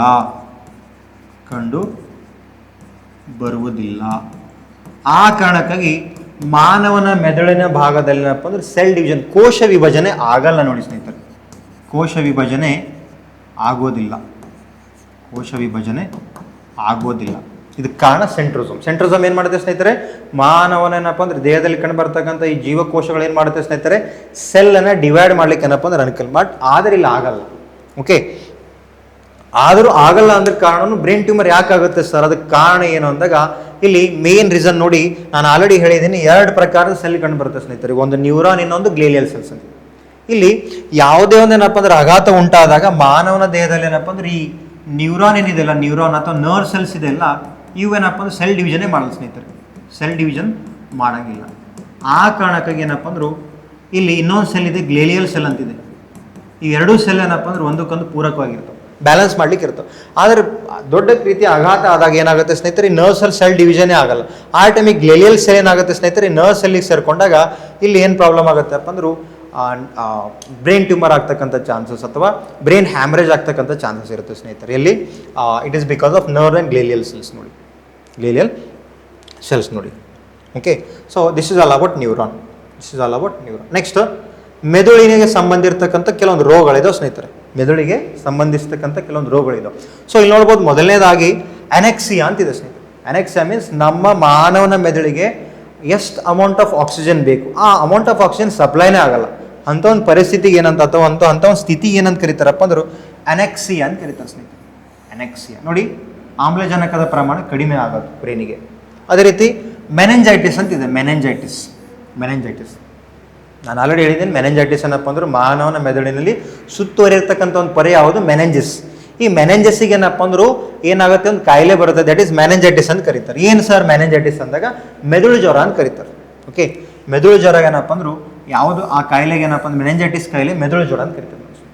ಓಕೆ, ನೆಕ್ಸ್ಟ್ ಎಪಿಲೆಪ್ಸಿಯಾ ಅಂತ ಕರೀತಾರೆ. ಎಪಿಲೆಪ್ಸಿ ಮೀನ್ಸ್ ಮೂರ್ಛೆ ರೋಗ. ಆ ವ್ಯಕ್ತಿಗಳೇನಪ್ಪ ಅಂದ್ರೆ ಮೂರ್ಛೆ ಆಗ್ತಕ್ಕಂಥ ಒಂದು ರೋಗ, ದಟ್ ಈಸ್ ಎಪಿಲೆಪ್ಸಿ ಅಂತಿದೆ. ಅದೇ ರೀತಿ ಅಮ್ನೇಸಿಯಾ ಅಂತಿದೆ. ಅಮ್ನೇಸಿಯಾ, ಓಕೆ, ಅಮ್ನೇಸಿಯಾ ಅಂತಕ್ಕಂಥ ಒಂದು ಕಾಯಿಲೆ ಸ್ಮೃತಿ ನಾಶ, ಮೆಮೊರಿ ಲಾಸ್ ಆಗ್ತದೆ ಸ್ನೇಹಿತರೆ. ಆ ವ್ಯಕ್ತಿದು ಏನಪ್ಪ ಅಂದ್ರು ಮೆಮೊರಿ ಲಾಸ್ ಆಗುತ್ತೆ. ಆಲ್ಮೋಸ್ಟ್ ನೀವೆಲ್ಲಪ್ಪ ಅಂದ್ರು ಅಮೀರ್ ಖಾನ್ ಅವರ ಗಜ್ನಿ ಮೂವಿ ನೋಡಿರ್ಬೋದು. ಅಲ್ಲಿ ಅಮೀರ್ ಖಾನಿಗೆ ಏನಾಗುತ್ತೆ ಸ್ನೇಹಿತರೆ, ಅಲ್ಲಿ ಮೆಮೊರಿ ಲಾಸ್ ಆಗುತ್ತೆ. ಮೆಮೊರಿ ಲಾಸ್ ಆದಾಗ ಅವನ ಮೆದುಳಿನ ಯಾವ ಭಾಗ ಏನಪ್ಪ ಅಂದ್ರೆ ಆಘಾತ ಆಗುತ್ತೆ ಅಂತ ಕೇಳಿದಾಗ ದಟ್ ಈಸ್ ಸೆರಿಬ್ರಮ್. ನೋಡಿ, ಈ ಸೆರಿಬ್ರಮ್ ಭಾಗ ಏನು ಮಾಡುತ್ತೆ ಸ್ನೇಹಿತರೆ, ಇಲ್ಲಿ ಆಲ್ಮೋಸ್ಟ್ ಏನಪ್ಪ ಅಂದ್ರು ಮಾನವನ ಮೆದುಳಿ ಲಾಸ್ ಆಗ್ಲಿಕ್ಕೆ ಕಾರಣ ಸೆರಿಬ್ರಮಿಗೆ ಪೆಟ್ಟಾಗುತ್ತೆ ಸ್ನೇಹಿತರೆ. ಆ ಕಾರಣಕ್ಕಾಗಿ ಮೆಮೊರಿ ಲಾಸ್, ಅಮ್ನೇಸಿಯಾ ಅಂತ ಕರೀತಾರೆ ಅದನ್ನು. ಅದೇ ರೀತಿ ಪಾರ್ಕಿನ್ಸನ್ ಅಂತಕ್ಕಂಥ ಒಂದು ಕಾಯಿಲೆ, ಆಲ್ರೆಡಿ ಇವಾಗಲೇ ಹೇಳಿದ್ದೀನಿ. ಪಾರ್ಕಿನ್ಸನ್ ಅಂತಕ್ಕಂಥ ಡಿಸೀಸ್ ಆಗ್ಲಿಕ್ಕೆ ಕಾರಣ ಏನಪ್ಪ ಅಂದ್ರು ಡೊಪಮೈನ್ ಅಂತಕ್ಕಂಥ ನ್ಯೂರೋ ಟ್ರಾನ್ಸ್ಮಿಟರ್ ಏನಾಗುತ್ತೆ ಸ್ನೇಹಿತರೆ, ಕಡಿಮೆ ಪ್ರಮಾಣದಲ್ಲಿ ಏನಪ್ಪ ಅಂದ್ರು ರಿಲೀಸ್ ಆದಾಗ ಪಾರ್ಕಿನ್ಸನ್ ಅಂತಕ್ಕಂಥ ಒಂದು ಡಿಸೀಸ್ ಬರುತ್ತೆ ಸ್ನೇಹಿತರೆ. ಅದೇ ರೀತಿ ಅಲ್ಝಮೈರ್ ಅಂತಕ್ಕಂಥ ಒಂದು ಡಿಸೀಸ್ ಇದೆ. ಇದು ಕೂಡ ಅಸಿಟೈಲ್ ಕೋಲಿನ್ ಅಂತಕ್ಕಂಥ ಒಂದು ರಾಸಾಯನಿಕ ಕಡಿಮೆ ಆದಾಗ ಏನಪ್ಪ ಅಂದ್ರೆ ಈ ಒಂದು ಡಿಸೀಸ್ ಬರ್ತಕ್ಕಂಥ ಚಾನ್ಸ್ ಆಲ್ಮೋಸ್ಟ್ ಓಲ್ಡ್ ಏಜ್ಗಳಲ್ಲಿ. ಓಕೆ, 60-65+ ಆಗಿರ್ತಕ್ಕಂಥ ವ್ಯಕ್ತಿಗಳಲ್ಲಿ ಕಾಮನ್ ಆಗಿರ್ತಕ್ಕಂಥ ಕಾಯಿಲೆ ಆಗಿದೆ ಇತ್ತೀಚೆಗೆ, ಅಲ್ಝಮೈರ್ ಅಂತಕ್ಕಂಥ. ಅದೇ ರೀತಿ ಪ್ಯಾರಲೈಸಿಸ್ ಅಂತಿದೆ. ಪ್ಯಾರಲೈಸಿಸ್, ಓಕೆ, ಸ್ನಾಯು ಸೆಳೆತ. ಈ ಸ್ನಾಯುಗಳೇನಪ್ಪ ಸೆಳೆತ ಅತಿ ಹೆಚ್ಚಾಗಿ ಏನಾಗ್ತದೆ, ಆ ವ್ಯಕ್ತಿ ಪ್ಯಾರಲೈಸ್ ಆಗ್ತಕ್ಕಂಥ ಚಾನ್ಸಸ್ ಇರುತ್ತೆ ಸ್ನೇಹಿತರೆ. ಆ ವ್ಯಕ್ತಿ ಪಾರ್ಶ್ವಭಾಗ ಅಥವಾ ಆ ವ್ಯಕ್ತಿ ಏನಪ್ಪ ಅಂದ್ರೆ ಕೆಲವೊಂದು ಅಂಗಾಂಗಗಳು ಕಾರ್ಯನೇ ಮಾಡಲ್ಲ ಅಂತ, ಅದಕ್ಕೆ ಏನಪ್ಪ ಅಂದ್ರೆ ಪ್ಯಾರಲೈಸಿಸ್ ಅಂತ ಕರೀತಾರೆ. ಅದೇ ರೀತಿ ಬ್ರೈನ್ ಟ್ಯೂಮರ್ ಅಂತ ಇದೆ ಸ್ನೇಹಿತರೆ. ಬ್ರೈನ್ ಟ್ಯೂಮರ್ ಅಥವಾ ಇದನ್ನ ಮೆದುಳು ಕ್ಯಾನ್ಸರ್ ಅಂತ ಕರೀತಾರೆ ಸ್ನೇಹಿತರೆ. ಆಲ್ರೆಡಿ ಇವಾಗಲೇ ಹೇಳಿದ್ದೀನಿ ನಾನು, ನಮ್ಮ ಮೆದುಳಿನಲ್ಲಿ ಕಂಡು ಬರ್ತಕ್ಕಂಥ ನ್ಯೂರಾನ್ಗಳು ಅಥವಾ ನರ್ವ್ ಸೆಲ್ಸ್ಗಳು ಏನಾಗುತ್ತೆ ಸ್ನೇಹಿತರೆ, ಇಲ್ಲಿ ಕ್ರೋಮೋಸೋಮ್ ಕಂಡು ಬರಲ್ಲ. ಆ ಕಾರಣಕ್ಕಾಗಿ ಸೆಲ್ ಡಿವಿಷನ್ ಆಗಲ್ಲ. ಆ ಕಾರಣಕ್ಕಾಗಿ ಏನಾಗುತ್ತೆ ಸ್ನೇಹಿತರೆ, ಇಲ್ಲಿ ಬ್ರೈನ್ ಟ್ಯೂಮರ್ ಆದಾಗ ಅಲ್ಲಿ ಸೆಲ್ ಡಿವಿಷನೇ ಆಗಲ್ಲ. ಓಕೆ, ಆ ಟ್ಯೂಮರ್ ಏನಪ್ಪ ಅಂದ್ರೆ ಏನಾಗುತ್ತೆ, ಮುಂದೋಗಿ ಕ್ಯಾನ್ಸರ್ ಆಗಿ ಕನ್ವರ್ಟ್ ಆಗಿ ಏನಪ್ಪ ಅಂದ್ರೆ ಆ ವ್ಯಕ್ತಿ ಸಾವಾಗ್ತಕ್ಕಂಥ ಚಾನ್ಸಸ್ ಇರ್ತವೆ ಸ್ನೇಹಿತರೆ. ಈ ರೀತಿ ಏನಪ್ಪ ಅಂದ್ರೆ ಮೆದುಳಿಗೆ ಸಂಬಂಧಿಸ್ತಕ್ಕಂಥ ಇವೆಲ್ಲ ಇಂಪಾರ್ಟೆಂಟ್ ಕಾಯಿಲೆ ಸ್ನೇಹಿತರೆ. ಓಕೆ, ಆಮ್ಲಜನಕ ಕೊರತೆಯಿಂದ ಅನೆಕ್ಸಿಯಾ, ಮೆದುಳು ಜ್ವರ ಅಂದಾಗ ಮೆನೆಂಜೈಟಿಸು, ಮೂರ್ಛೆ ರೋಗ ಅಂದಾಗ ಎಪಿಲೆಪ್ಸಿಯಾ, ಅದೇ ರೀತಿ ಮೆಮೊರಿ ಲಾಸ್ ಅಂದಾಗ ಅಮ್ನೇಸಿಯಾ, ಅದೇ ರೀತಿ ಡೊಪಮೈನ್ ಕಡಿಮೆ ಆದಾಗ ಪಾರ್ಕಿನ್ಸನ್ ಡಿಸೀಸು, ಅಲ್ಝಮೈರ್ ಏನಪ್ಪ ಅಂದ್ರೆ ಅಸಿಟೋಕೋಲಿನ್ ಅಂತಕ್ಕಂಥ ರಾಸಾಯನಿಕ ಕಡಿಮೆ ಆದ ಅಲ್ಝಮೈರು, ಅದೇ ರೀತಿ ಪ್ಯಾರಲೈಸಿಸ್ ಅಂತಿದೆ. ಮೀನ್ಸ್ ಈ ಸ್ಪೈನಲ್ ಕಾರ್ಡ್ ಬಂದಿರತಕ್ಕಂಥ 12 ಜೊತೆ ಏನಪ್ಪ ಅಂದ್ರೆ ನರಗಳು, ಅದೇ ರೀತಿ ನಮ್ಮ ಮಾನವನ ಬಾಡಿದಲ್ಲಿ ಇರ್ತಕ್ಕಂಥ 31 ಜೊತೆ ನರಗಳೇನಪ್ಪ ಅಂದ್ರು ಮಿಸ್ಕನೆಕ್ಟ್ ಆದಾಗ ಅಥವಾ ಎಲ್ಲೋ ಪೆಟ್ಟ ಆದಾಗ ಪ್ಯಾರಲೈಸಿಸ್ ಆಗ್ತಕ್ಕಂಥ ಚಾನ್ಸಸ್ ಇರುತ್ತೆ.